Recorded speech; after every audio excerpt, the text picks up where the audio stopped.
Como ustedes saben, me gusta muchas veces traer libros o estudiar libros que poco, cuando estuve congregándome en otro lado, poco se hablaban. Y uno de ellos es justamente la carta de Pedro, la primera. Así que les voy a pedir que por favor abramos primera de Pedro y vamos a leer una porción y vamos a ir poco a poco desglosando lo que Pedro nos está mencionando en esta carta. Vamos a leer solamente los versículos del 3 al 9, pero vamos a ir poco a poco, porque hay palabras que utiliza el escritor que tienen varios significados. Entonces es necesario ir con pausa y con cautela. Primera de Pedro, capítulo 1, versículo 3. Y ahí vemos un título, los que tenemos la Reina Valera, tal vez las otras versiones lo tengan también, que se llama Una esperanza viva. Y así se llama esta predicación, Una esperanza viva. Y vamos a leerlos y luego nos vamos a devolver y analizarlos poco a poco. Lo leemos en el nombre del Padre, del Hijo y bajo la guía del Espíritu Santo.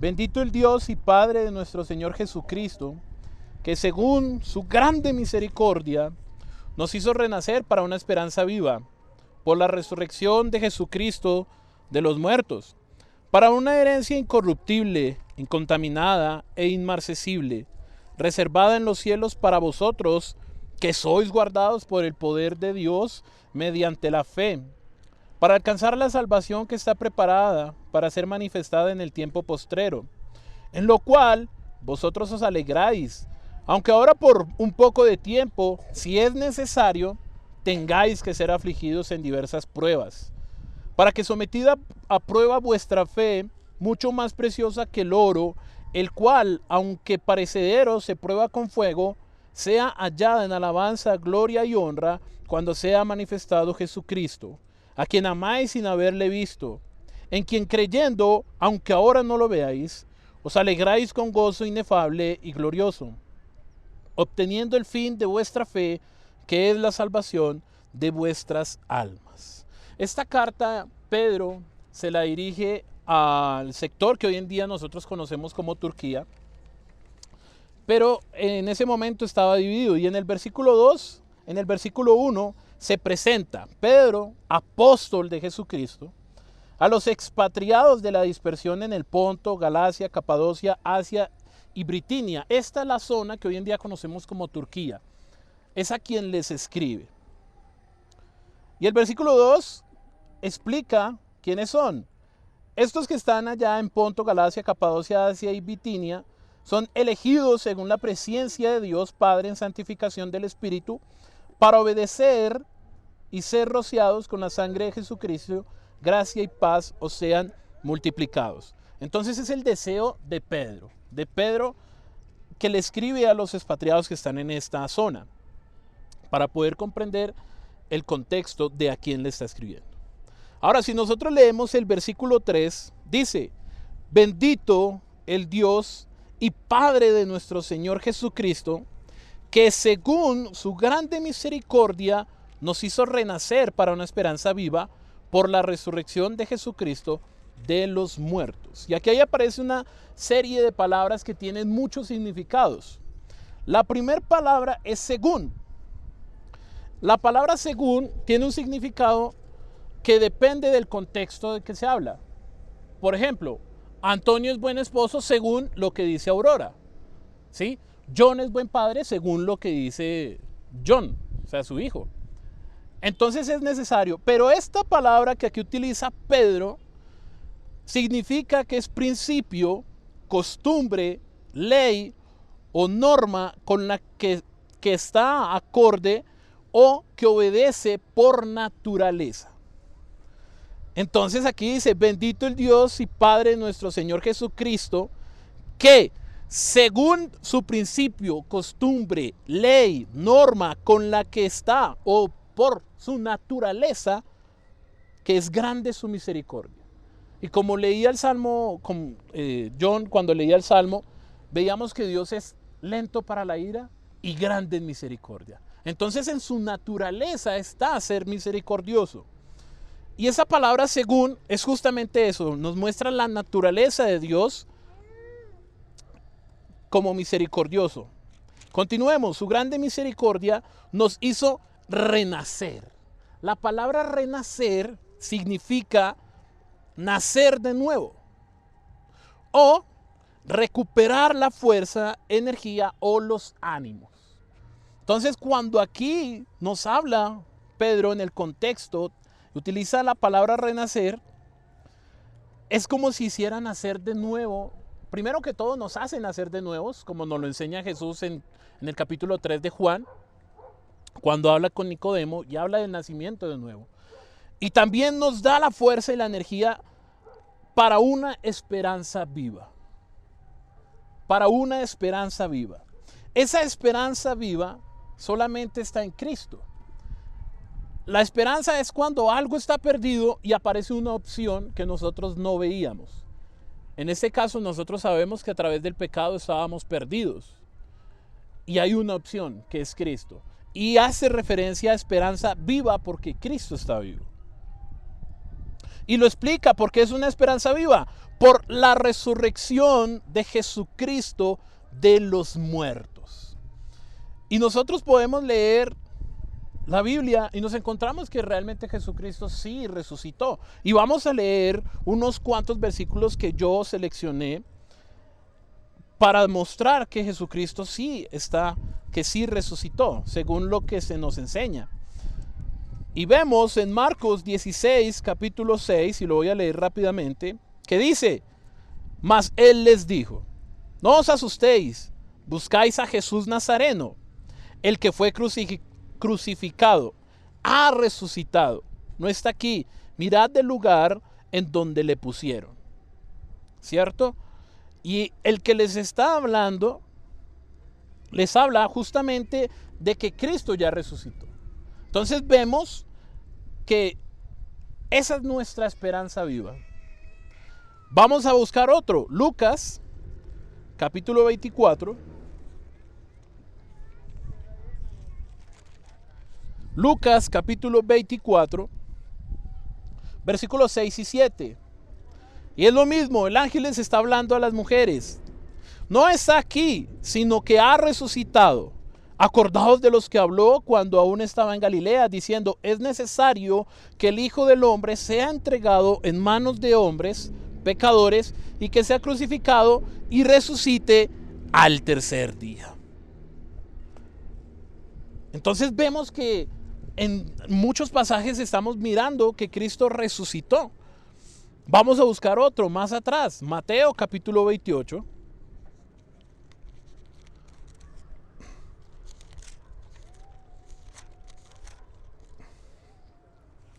Mateo capítulo 28, versículos 5 y 6.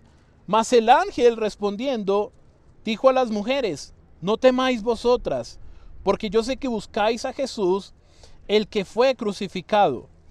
No está aquí, pues ha resucitado como dijo. Venid, ved el lugar donde fue puesto el Señor.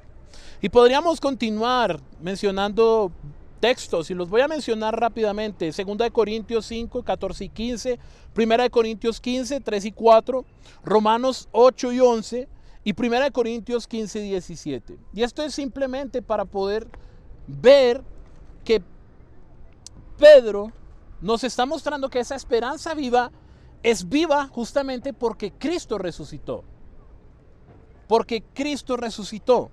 No hay otra manera, no hay otra opción, sino solamente porque Cristo resucitó. Si no hubiera resucitado, no tendríamos una esperanza viva. Y lo mencionábamos ayer en la fundación. Si a Cristo no lo hubieran matado, pues primero no se hubieran cumplido las profecías que hablaban de ese tema. Y segundo, posiblemente nosotros no hubiéramos adquirido la salvación, esta esperanza viva. ¿Pero para qué? Una esperanza viva por la resurrección de Jesucristo de los muertos. ¿Pero para qué esa esperanza viva? Versículo 4. Para una herencia incorruptible. La palabra incorruptible hace referencia o significa que no se puede corromper, que no se puede sobornar y que no se puede comprar. Y para mostrar ese hecho, justamente nos vamos a ir al libro de Hechos, capítulo 8, versículos 18 al 20. Y nos encontramos una situación muy interesante en este pasaje de los Hechos, que es cuando van a predicar el evangelio en Samaria. Y se encuentran con alguien que nosotros conocemos, que es Simón el Mago. Y dice el versículo del 18 al 20. Bueno, Simón el Mago hacía muchas señales y hacía muchas cosas y engañaba a la gente de Samaria, diciendo que ese era el poder de Dios, ¿sí? Y los tenía engañados. Es por esa misma razón que les predican la palabra. Ellos aceptan la palabra, pero no fueron bautizados por el Espíritu Santo porque estaban siendo engañados por Simón el Mago. Y es por esa misma razón que tiene que ir Pedro. Y dice el versículo del 18 al 20, cuando vio Simón, este Simón no es Simón Pedro, sino Simón el Mago, que por la imposición de las manos de los apóstoles se daba el Espíritu Santo, les ofreció dinero. Versículo 19, diciendo, dadme también a mí este poder para que cualquiera a quien yo impusiere las manos reciba el Espíritu Santo. Entonces Pedro le dijo, tu dinero perezca contigo, porque has pensado que el don de Dios se obtiene con dinero. Entonces vemos que esta herencia de la que nos está hablando Pablo es incorruptible. Y en el versículo 4 nos da otra serie de características de esta herencia. En 1 de Pedro dice, para una herencia incorruptible, que ya vimos que no se puede corromper, sobornar, comprar ni adquirir por nuestra propia capacidad, sino solamente por Jesucristo. Incontaminada, o sea que no se puede contaminar, que es sin mancha y es sin pecado. Es algo que no se puede ensuciar, por decirlo de alguna manera. Y 1 Corintios capítulo 6, versículo 9 al 10, los leo rápidamente, dice, ¿no sabéis que los injustos no heredarán el reino de Dios? No erréis, ni los fornicarios, ni los idólatras, ni los adúlteros, ni los afeminados, ni los que se echan con varones, ni los ladrones, ni los ávaros, ni los borrachos, ni los maldicientes, ni los estafadores, heredarán el reino de los cielos. Pablo ahí nos explicó justamente el por qué y apoya lo que dijo Pedro, que es incontaminada. O sea que la persona que practica y vive en el pecado no puede heredar el reino de los cielos. Es por eso que es necesario arrepentirse. Es necesario llegar al arrepentimiento. Esa es otra característica que nos da, que es incontaminada. La otra dice que es inmarcesible. Y la palabra inmarcesible significa que no se marchita. ¿Sí? Muchas veces lo cantábamos con el himno y ni sabíamos qué era lo que significaba. Yo, hasta que hice este estudio, aprendí que era inmarcesible. Que no se marchita, que no se acaba. Haga cuenta que que esa flor que está ahí, esa flor amarilla, nunca pierde sus hojas. Es algo que no se marchita, que no cambia, que es único, que no pierde su esencia ni su forma. Imagínense esa herencia de Dios. Pero esa herencia, ¿para quién es? ¿O en dónde está? Dice el texto, reservada en los cielos para vosotros. La palabra reservada significa confidencial o que es apartada. Y dice que es reservada en los cielos para vosotros. Y vamos, a mí me encanta viajar por la Biblia. Y dice 1 Tesalonicenses capítulo 4, versículos 14 al 17. Dice, porque si creemos que Jesús murió, no solamente que Jesús murió, sino que también resucitó. Porque si creemos que Jesús murió y resucitó, así también traerá Dios con Jesús a los que durmieron en él.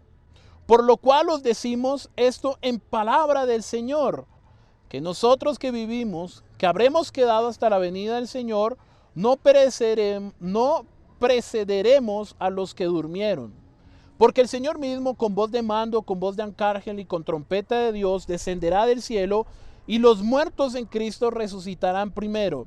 Luego nosotros, los que vivimos, los que hayamos quedado, seremos arrebatados juntamente con ellos en las nubes para recibir al Señor en el aire, y así estaremos siempre con el Señor. Entonces es una herencia que no se puede comprar con nosotros mismos, que no podemos adquirir si estamos contaminados. Por eso es necesario santificarnos día tras día.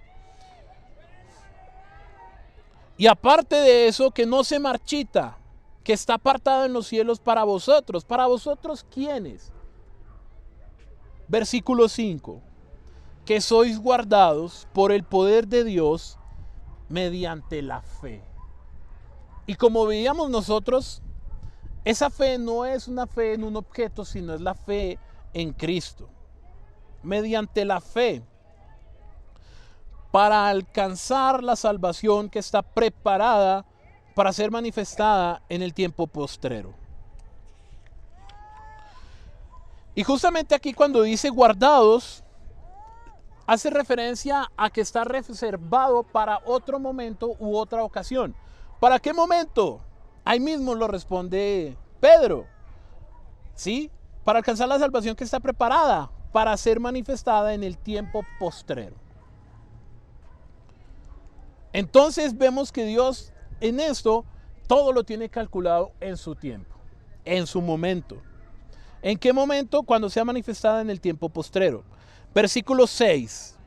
Y este versículo 6 es muy importante porque nos muestra cómo estaban viviendo a quienes Pedro les escribió. Dice el versículo 6, en lo cual vosotros os alegráis. O sea, se alegran de esa herencia que solamente es adquirida por los que tenemos fe y creemos en Cristo. Aunque ahora, por un poco de tiempo, si es necesario, tengáis que ser afligidos en diversas pruebas. Y cuando analizaba la historia de la carta, a quien Pedro les escribe, son personas que están siendo atacadas, que están siendo perseguidas y están siendo acusadas por cosas que no hicieron, acusadas de delitos que ellos no cometieron.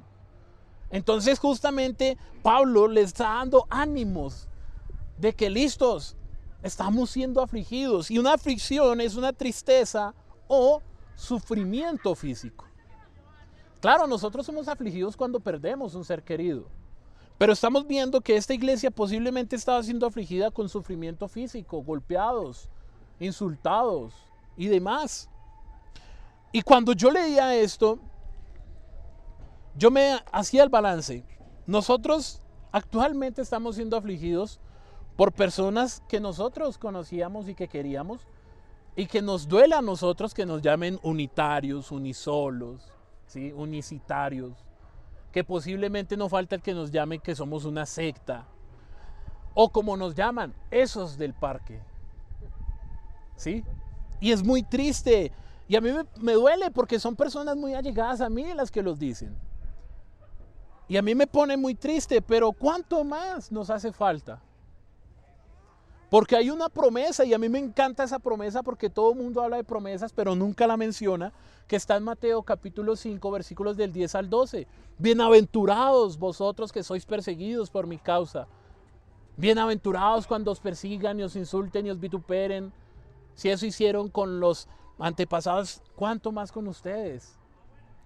Y Juan nos registra unas palabras que Cristo dejó en Juan 15:20, que dice: acordaos de la palabra que yo os he dicho, el siervo no es mayor que su señor.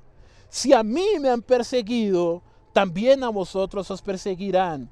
Si han guardado mi palabra, también guardarán la vuestra. Entonces vemos que esta iglesia estaba siendo afligida y perseguida, y que en algún momento nosotros tenemos que ser conscientes que lo vamos a vivir. Lo estamos empezando a vivir, siendo perseguidos, siendo afligidos por palabras. Nos sectorizan. Nos llaman religiosos también. Nos llaman religiosos porque vamos a las escrituras y porque no salimos de ellas. Y es algo que es muy triste que nos pase a nosotros. Pero es necesario. Es necesario vivir eso. Y como iglesia debemos comprenderlo. Que la iglesia de Dios, la iglesia de Cristo, nunca ha dejado de ser perseguida. Claro, cuando llegó el catolicismo y llegó la reforma, tal vez se suavizaron las cosas. Pero antes de los bautistas estaban los anabautistas, que eran perseguidos y ellos se refugiaban en las cuevas y enseñaban en las cuevas. Y era una situación que ellos tenían que aguantar. Y veíamos en la historia cómo Nerón quemaba cristianos para iluminar su palacio. Y hoy en día posiblemente lo máximo que lleguen a hacer, que era lo que con Darwin siempre hablábamos, lo máximo que nos pueden llegar a hacer es matarnos. Es lo máximo. Más allá no pueden hacer. Pero aunque nos maten, tenemos la esperanza en esta herencia incorruptible, incontaminada y que no se marchita. Pero es necesario que nosotros seamos afligidos. ¿Por qué es necesario que seamos afligidos? Sigamos con el versículo 6. En lo cual vosotros os alegráis, aunque ahora por un poco de tiempo, si es necesario, tengáis que ser afligidos en diversas pruebas. Versículo 7. Para que sometida a prueba vuestra fe, mucho más preciosa que el oro, y aquí nos pone un ejemplo muy claro, dice, el cual, o sea, el oro, aunque perecedero, se prueba con fuego, y ahí termina la explicación y hace la conexión con la frase inicial, sea hallada en alabanza, gloria y honra cuando sea manifestado Jesucristo. Justamente cuando pone y explica lo del oro, lo utiliza con dos comas. Esas comas se le llaman explicativas, que nos explica o nos pone un ejemplo para poder comprender. Si quitáramos el ejemplo, sería, para que sometida a prueba vuestra fe, mucho más preciosa que el oro, sea hallada en alabanza, gloria y honra cuando sea manifestado Jesucristo. Quitando el ejemplo. Pero pone el ejemplo del oro porque el oro se prueba con fuego y le pone un peso a la fe. Mucho más preciosa que el oro. Si el oro, que es el metal más importante, porque para nosotros y para el mundo manejamos el billete, pero para poder manejar el billete, el Banco de la República tiene que tener lingotes guardados que pesen o que valgan lo que valen los billetes, para que tenga un valor. Si el oro vale tanto, imagínense cuánto más nuestra fe. Pero si el oro es probado con el fuego, imagínense cuánto más nuestra fe. Siendo perseguidos, insultados, siendo apartados. Y es poco de lo mucho que vamos a tener que pasar, porque es necesario que la iglesia pase por persecución para que sea limpia. Para que sea limpia y sea una iglesia sin mancha para cuando sea manifestado Jesucristo. Y justamente cuando menciona a ese manifestado, el significado de la palabra manifestado, manifestar, significa mostrar o dejar ver algo especialmente inmaterial. En este caso lo está aplicando para mostrar y decir que cuando se ha manifestado Jesucristo es cuando todo el mundo lo vea. Es cuando algo que la gente inconscientemente no ve físicamente se va a mostrar. Y ustedes me dirán, Hernán, pero ¿cómo así? Mateo capítulo 24, y los invito a que me acompañen. Mateo capítulo 24, versículos 26 y 27.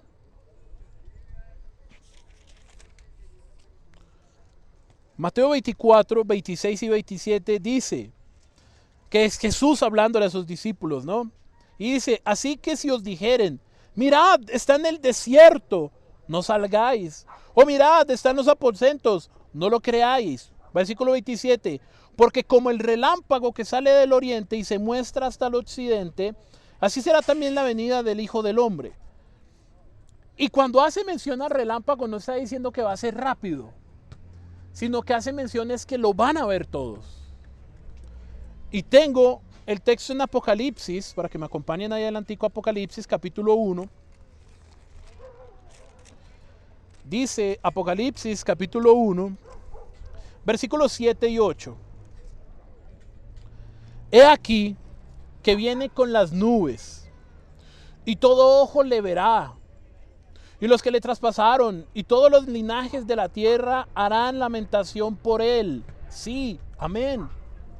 Yo soy el alfa y la omega, principio y fin, dice el Señor, el que es, el que era y el que ha de venir, el Todopoderoso. Entonces estamos viendo que Jesús, todos lo van a ver. Entonces ese relámpago lo pone unas coordenadas, que sale de tal lado a tal lado, y todo el mundo lo ve. Es como cuando nos asomamos y está lloviendo y vemos una nube y una tormenta eléctrica y todos lo estamos viendo. O cuando pasa un avión, todo el mundo mira y podemos ver ese avión. Se va a poder ver.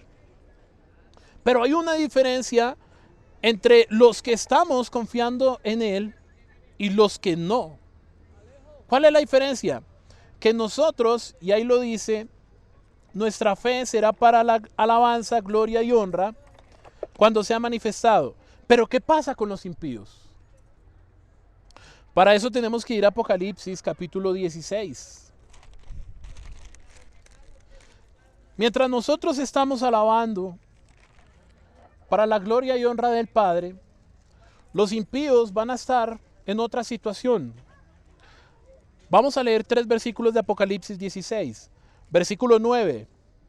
Y los hombres se quemaron con el gran calor y blasfemaron el nombre de Dios, que tiene poder sobre estas plagas, y no se arrepintieron para darle gloria. Versículo 11. Y blasfemaron contra el Dios del cielo por sus dolores y por sus úlceras, y no se arrepintieron de sus obras. Y versículo 21. Y cayó del cielo sobre los hombres un enorme granizo, como el peso de un talento. Y los hombres blasfemaron contra Dios por la plaga del granizo, porque su plaga fue sobremanera grande. Entonces, mientras que nuestra fe es probada para en algún momento ser de alabanza, gloria y honra, cuando Cristo se ha manifestado, que toda rodilla se doblará.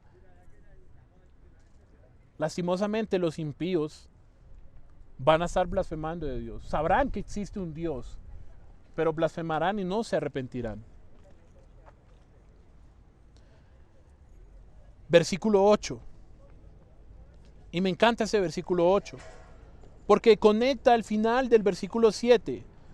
Si leemos el final y como lo leímos, que nuestra fe es probada para ser hallada en alabanza, gloria y honra cuando sea manifestado Jesucristo, versículo 8, a quien amáis sin haberle visto,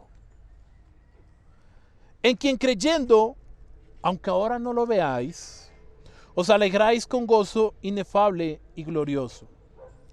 Y esto es algo que la iglesia ha perdido.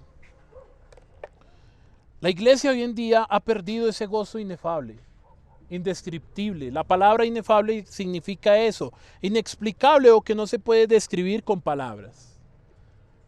Lastimosamente lo ha perdido. ¿Por qué? Porque cuando vemos y estudiamos el Evangelio, lo que es el Evangelio y lo que es la salvación, es algo tan sencillo que para el hombre no le cabe en la cabeza. El hecho de que Dios envió a su Hijo para morir, ser resucitado y darnos la salvación gratuita, al hombre no le cabe en la cabeza. Y por eso el hombre busca otras maneras, busca la filosofía, psicología, hace actos proféticos, porque no logra comprender la sencillez de lo que es el Evangelio. Y busca otras maneras. Y cuando busca otras maneras se preocupa tanto por buscar una manera que sí le permita conocer y ver a Dios, que pierden ese gozo inefable, indescriptible, que no se puede explicar. Y es algo que la iglesia ha perdido porque ha perdido el enfoque. Lastimosamente ha perdido el enfoque. Con gozo inefable y glorioso. Versículo 9. Obteniendo el fin de vuestra fe, que es la salvación de vuestras almas. Y aquí la palabra fin es otra palabra que tiene muchos significados. Y nosotros siempre lo relacionamos con el término de algo. Cuando se acaba una película y aparece fin, cuando terminamos de leer un cuento y dice fin, y lo relacionamos con que algo se terminó. Y si fuera así, si fuera ese significado acá, diría, y obteniendo cuando se acabe vuestra fe, pero es que la fe no se va a acabar. ¿A qué punto voy yo? A que el significado que está utilizando Pablo ahí es otro. Y ese fin, el significado que él está aplicando ahí, que está aplicando Pedro, es el motivo por el que se hace una cosa determinada. Entonces, el motivo, obteniendo el motivo de nuestra fe, ¿y cuál es ese motivo? La salvación de vuestras almas. La salvación de nuestras almas. Pero hay algo más allá. Y para concluir, aunque acabamos de ver que el fin o el motivo de nosotros confiar en el Señor es ese, el salvar nuestras almas, tiene una parte B. La parte A es esa, la salvación de nuestras almas. Y la parte B es lo que nosotros debemos hacer. Y lo voy a leer y ustedes ya en su cabeza se acordarán de la cita. Por tanto, id y haced discípulos a todas las naciones, bautizándolos en el nombre del Padre y del Hijo y del Espíritu Santo, enseñándoles que guarden todas las cosas que os he mandado, y aquí yo estoy con vosotros todos los días hasta el fin del mundo. La parte A es salvar nuestras almas, y la parte B es predicar el Evangelio para que las personas conozcan esa herencia, que conozcan a Cristo y puedan salvar también sus almas.